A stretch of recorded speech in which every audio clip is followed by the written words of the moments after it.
Hi hello welcome to Swarna kitchen. ఈరోజు నేను చేయబోయే రెసిపీ చికెన్ పచ్చడి.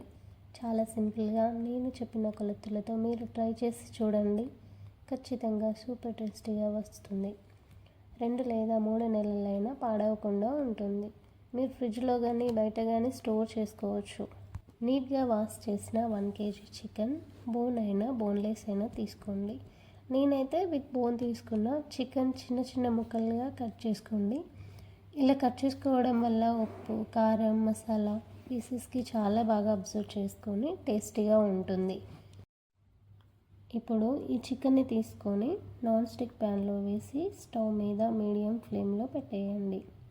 దీంట్లో 2 టీ స్పూన్ల పసుపు, 2 టీ స్పూన్ల సాల్ట్ యాడ్ చేసి బాగా మిక్స్ చేయాలి. చికెన్లో కొత్తగా వాటర్ ఏం యాడ్ చేయాల్సిన అవసరం లేదండి.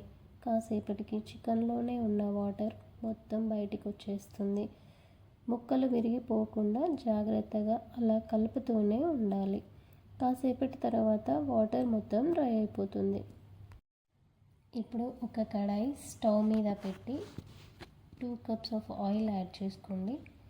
అంటే అప్రాక్సిమేట్లీ 300 ml అవుతుంది.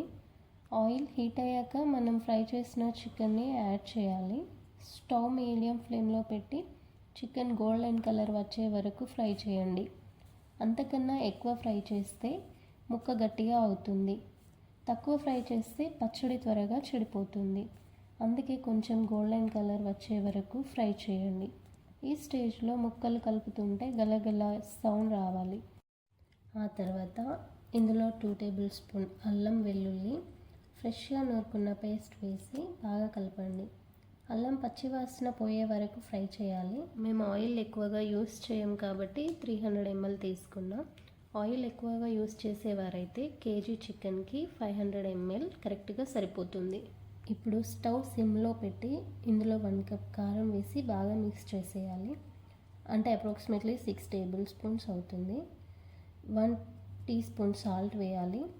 మనం చికెన్లో ముందుగానే సాల్ట్ వేసాం కాబట్టి 1 సరిపోతుంది. 1 టీ స్పూన్ గరం మసాలా వేసి బాగా మిక్స్ చేయాలి. దీనికి చికెన్ మసాలా అంటూ ఏం అవసరం లేదు. జస్ట్ ఇంట్లో వాడే గరం మసాలా సరిపోతుంది. అంతే. ఇప్పుడు పచ్చడి చల్లగా అయ్యే వరకు కాసేపు పక్కన పెట్టేయాలి. చల్లగా అయినటువంటి ఈ పచ్చడిలో 4 పెద్ద సైజు నిమ్మరసం వేసి కలిపి పొడిగా మూత టైట్ ఉన్న జార్లో పెట్టండి. 2-3 నెలలైనా టేస్ట్ చేంజ్ అవ్వకుండా పాడవకుండా ఈ పచ్చడి నిల్వకుంటుంది. అంతే, టేస్టీగా ఉండే ఈ చికెన్ పచ్చడి రెడీ. మరిన్ని వీడియోల కోసం ఈ ఛానల్ని సబ్స్క్రైబ్ చేసుకోండి.